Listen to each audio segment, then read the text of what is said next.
you can watch an AEW show and think it's the best thing, and then you jump on Twitter and there's people just absolutely ripping parts of the show apart, and you're like, well, I had fun in the 2 hours I Yeah, watched. I didn't notice it. Like, and I'm the same. Like, I was lost with wrestling, and AEW came along, and it's weird in the Monday Night Wars, because I'm old enough to have been a teenager when they were up and running. I was Mr. Alternative of, oh, I watch ECW that none of you people see. That makes me cool. But I was very much team WWF, and WCW is a mess, and it was. But now, as a fan, if you ask me to go back and watch an old Raw or an old Nitro, I'm going to choose Nitro because it had so much variety on that show. Like, yeah, it was a train wreck, but you got to see everything. Like, 1 minute you'd see Scott Norton, facing a cruiserweight. Like, it was just a mix of styles. And AEW has sort of, to me, perfected the formula of you see different styles of wrestling where I feel with WWE for the longest time, it's just my opinion, they formulated a WWE style and everything was samey. Yes. And from the way people enter, from the way they stop and do their pose at a certain time with their music, from the way they step into the ring, from the particular style of wrestling that they do, where AEW, I always say they took the indie style and made it corporate. And by making it corporate is a billionaire runs this promotion, and he bought the indie scene essentially. And I was a big part of that indie scene in Australia for a long time with my work with MCW. And, it seeing them take these different styles and present it mainstream to me is super cool. I can watch Dynamite and see many different styles of matches, and that's what I like in professional wrestling, is not one particular thing. Yep. I like being able to watch Miro ranting about his god and killing someone. I like being able to see the Bucks doing amazing flips. I adore CM Punk. He's probably the one wrestler that has captured my attention more than anybody in the past 15 years. Seeing him back makes me feel good that he felt he had a home he could come back to. They're not ashamed to be wrestling. Yep. And that appealed to my fandom. And, my youngest son, against my best wishes, has fallen in love with professional wrestling. And it was AEW that made him fall in love with wrestling.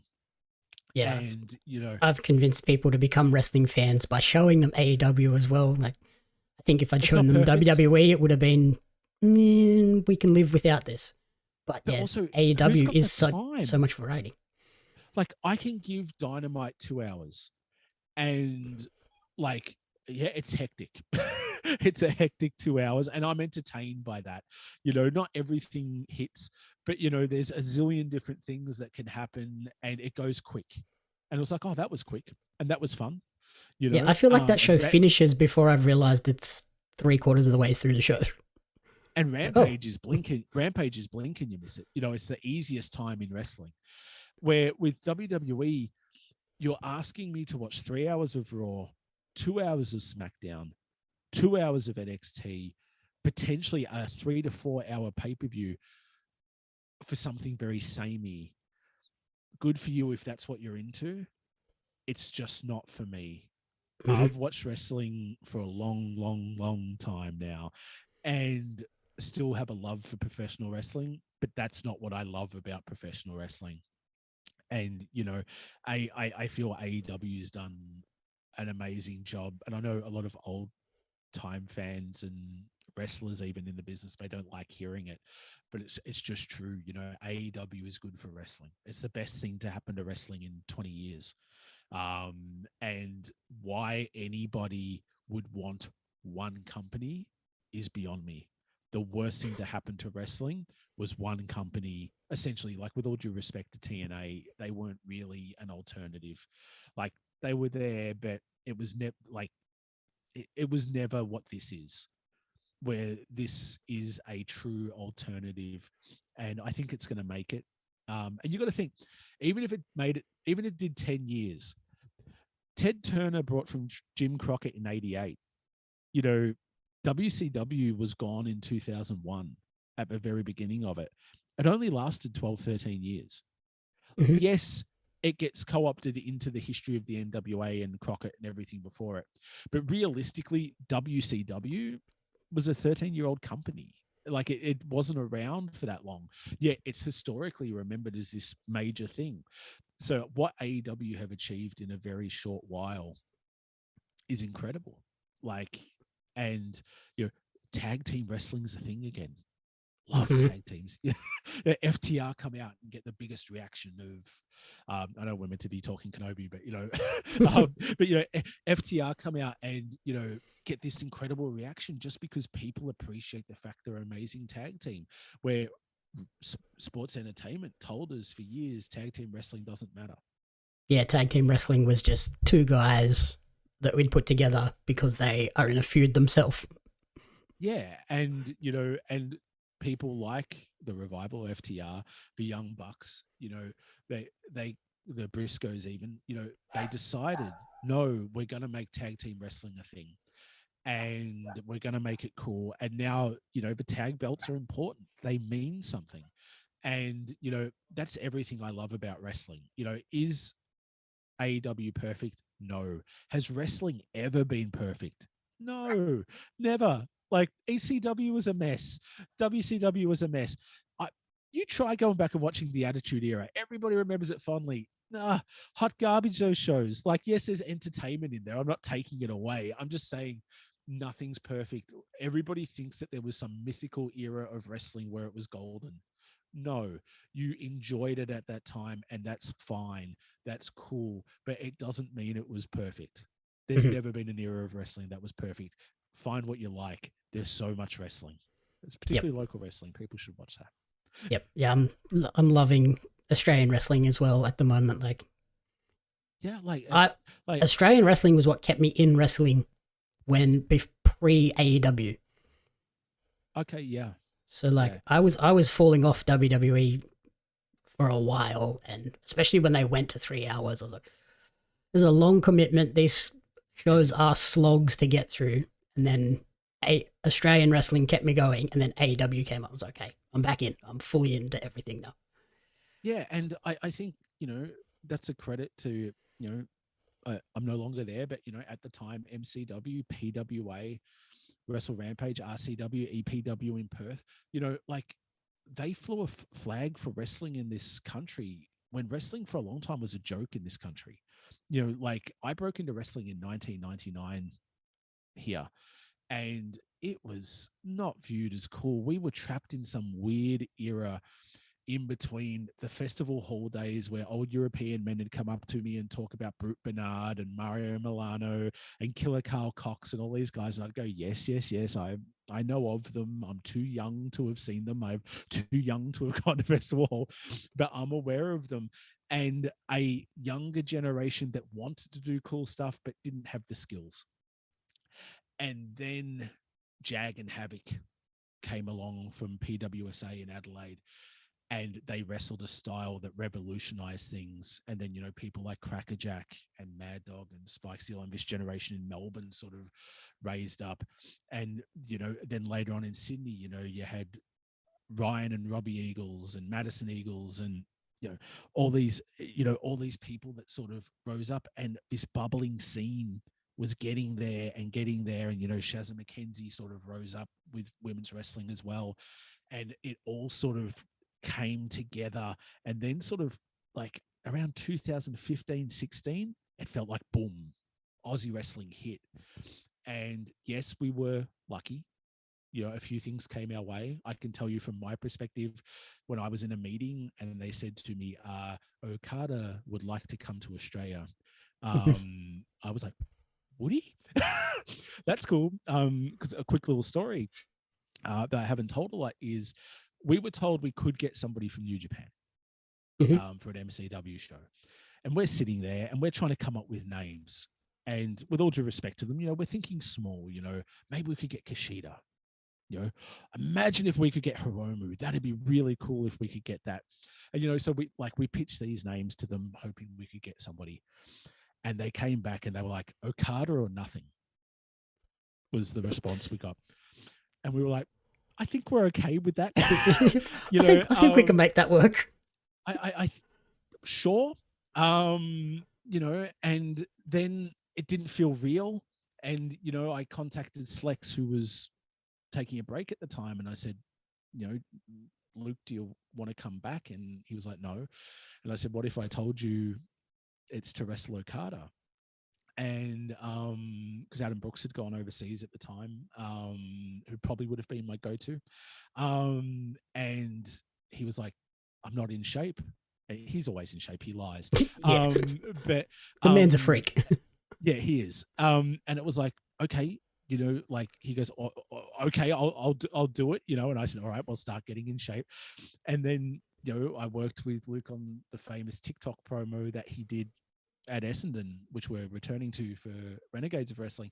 And I said to New Japan, can we get a video from Okada answering his challenge and promoting it?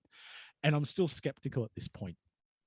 And then just getting the message of, we've got the video, and sitting there and hitting play on my phone and watching Okada do this promo where he's saying, Slex, I accept your challenge. And my mind's just melted. And it's like, we're going to have the IWGP champion on our show. This is New Japan at its hottest at this point. And, and he stepped out at the Thornbury Theatre, and it was huge. And I always say this, and I know people don't believe me, but it's 100% true. That ovation at that point was the biggest I'd heard, until 2 came afterwards, and it was Robbie Eagles versus Gino Gambino, and for the MCW title, and Robbie Eagles does a kick out at 1 and powers up, and it was Super Showdown weekend, and so the place was packed. The eruption in that place for 2 locals was bigger than what Okada got. Then when Slex faced Gino title for title, the reaction for that, the crowd was bigger, and the reaction for it was louder. And what I say is, we have the Okada thing to thank, because what it did was, people that perhaps would go, Aussie wrestling's not something we want to check out, it helps draw it in, and that's where I think people go wrong with using internationals, with all due respect to those people that are doing tours and the fans are excited for them. And a lot of times people don't use internationals to complement the local talent. They bring them in on top of the local talent, where Slex was never going to beat Okada. Everybody knew that going in. Yep. But he was treated as an equal. So that way, when people saw him after that, it was like, that dude was in the ring with Okada. He's an amazing independent wrestler. All of a sudden, this narrative changed. Slex is an amazing independent wrestler. There was never any doubt about that 10 years before that. But it sometimes takes that credibility, and that's what I hope to see come back a little bit of, if we're going to be using internationals, rather than it just be, here's a heap of internationals, come see them. Oh yeah, and the locals are here too. I want to see the Australian independent scene stand toe to toe saying, yeah, you're cool, but we're just as cool. Like we just saw Davis and Kyle on Dynamite, which I love, and 2 amazing dudes. Robbie and Jonah doing great things in New Japan. Slex going across to Noah. There's a Shaz's tour of America where she was incredible, and she has come back in amazing form. It was the best Shaz McKenzie I've seen at the last Renegades. I want to see the Australian independent scene, now that we're coming out of the pandemic, show the world again we're on par with them. They don't get to come here and just tour and sort of like pat us on the head of like, good one. I want to see them come here and go, this is a scene we want to be a part of, because we had it, and we had, like, look at Progress. They came out and toured, and they did shows with PWA, MCW, EPW. And Progress isn't what it was. But at that time, Progress was it for independent wrestling. What Jim, John, and that were doing over there was amazing. And I want to see, once everything is back to normal and everybody feels confident that they're going to be able to go to shows and not lock down and everything, because I think that's still affecting every promotion a little bit. I want to see us take that stand on the independent scene on the world stage again. And I don't care about promotional lines. Good for PWA if they can do it. Good for MCW if they can do it. I hope Renegades of Wrestling does it. Obviously, good for RCW and Rampage and EPW. And Queensland's finally getting a scene up and running. Tasmania's got something going on. There's a lot of cool stuff happening, and we need to support it all. We need to champion it all. We need to support each other, because that's when we're at our strongest. And I truly believe the local wrestling scene and the performers within it and the people that help backstage, everybody, it's amazing across the board. And I hope the second half of 2022 and particularly 2023, we boom again. Yep. Yeah, I was personally there for the Essendon Okada announcement, and cool. I think my brain did what yours did when you got the video. I was like, wait, that's who they're getting? Wow. So I immediately lined up and bought my ticket there to come back the following month. And that was a mistake, Briars. We learned, don't put tickets on sale right then and there, because everybody's just going to go queue. Yes. Valuable lesson. So yeah, I got my ticket for that. Then I was there for awesome. the Super Showdown with Robbie, and that crowd reaction was, like you said, astonishingly loud. Yeah. Easily the loudest that I'd been there. I don't think I was there for the Slex match. But then like you said, we were at the peak there. We had Ospreay wanting to come down all the time. We had Progress. What Will did for local wrestling could never be understated. I was fortunate. I worked many shows with Will, and he just wanted to make it better. That was his only motivation. Will's an unusual cat in, he's so talented and so passionate, but he can come across as abrasive at times. But if you can look through it and go, oh, he can be a bit standoffish at times, or, very passionate with what he's doing. He's passionate because he wants to see it succeed. And he came to Australia with the only goal of making Australian wrestling stand out on a world stage and making it look amazing. And he did that. And we haven't had the chance to have him come out because he's the hottest ticket in town. It's hard to he's all over the place. But when we announced Renegades of Wrestling, Will Ospreay immediately retweeted it and put it over. And he didn't have to do that. We didn't ask him to do that. We didn't do anything that Will just wants to give back, to wrestling in general. And I know he gets misunderstood at times, but, I can't say anything bad about Will Ospreay. I'm not going to get into it, but he did some pretty amazing things for fans that he didn't have to do. And, he's an amazing person. And, what he has done for local wrestling, I think in history, when we go back and look at it, Will Ospreay was a very important part of it. Yeah, well, I think since his tours, we've seen, Robbie go over to New Japan. Obviously, Davis and Fletcher are now aligned with him, so it's been nothing but good for the Australian scene. I just missed out on Mark Davis. It was just as it was, we should start using him regularly. He went across to the UK, and I was like, oh, I just missed him. One day I'll tell the story of the ideas that I had for him, but I had plans involving him and Brendan Vink, or Duke Hudson, as he's known now, as Elliot Sexton, as he was here. And I was going to do some fun stuff with those two big boys. But Davis is a beast, and Kyle's a prodigy, isn't he? He was so young when he broke in. I can tell you, I sat in a booking meeting and had a 16-year-old pitch to me, and I was like, we can't bring this dude in. He's 16. He's too young. Nick Wayne's proving that you're not too young at that age. But, you know, but he is amazing. And I saw him a couple of years ago and I couldn't believe how big he was. Like, he's always been Yes, tall, but he's he filled sticking out. out and everything. Yeah. And when he was on Dynamite and they said he was 23, and it was like, we've been seeing him for how long? And Yeah, he's like 23. I think I saw his like debut in PWA, so it feels like I've seen him for almost a decade now, and he's just insane. And seeing him on Dynamite was such a moment for me. I lost it. I was like, oh, that's so awesome. Yeah, like they're good dudes, and you know, and like even Indy, I adore Indy. Worked with her a lot.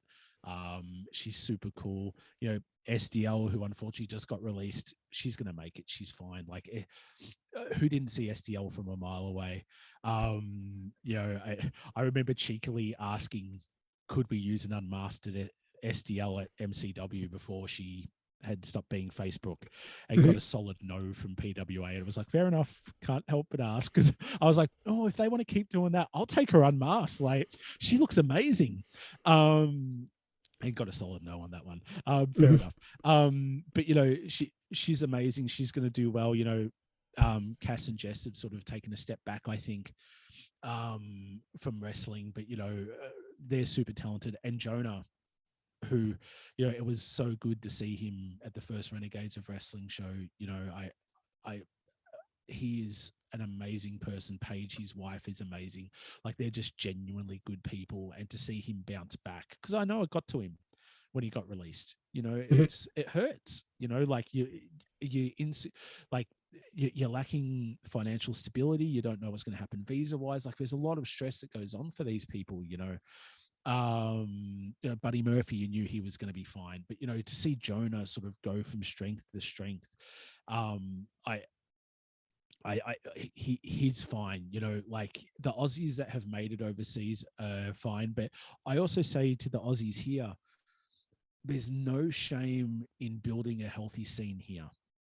You Oh, know, 100%. because a lot of times people get that vision of, I haven't made it unless I'm signed. I haven't made it unless I'm signed. I haven't made it unless I'm signed. And I understand that, right? And there's good money to be made if you're signed. I'm not discrediting that. But I'm just saying, the way to get signed is a thriving Australian scene.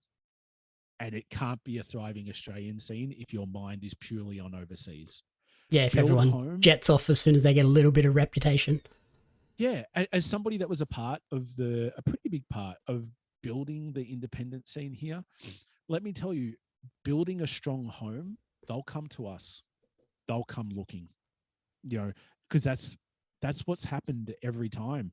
It's, you know, it was Canyon Seaman sitting in the balcony at an MCW show, you know, Regal coming to shows, watching them to have a look and see talent and stuff. You know, they'll come to us because they'll hear the scene is good. The scene can't be at its best unless we all work together and work hard on building it and making it thrive. And that way, when you do go, we're not hurt because we've got a thriving scene, you know. And that's why, you know, I had to do something different personally. And, you know, Mikey J offered me the opportunity to work with him on something new.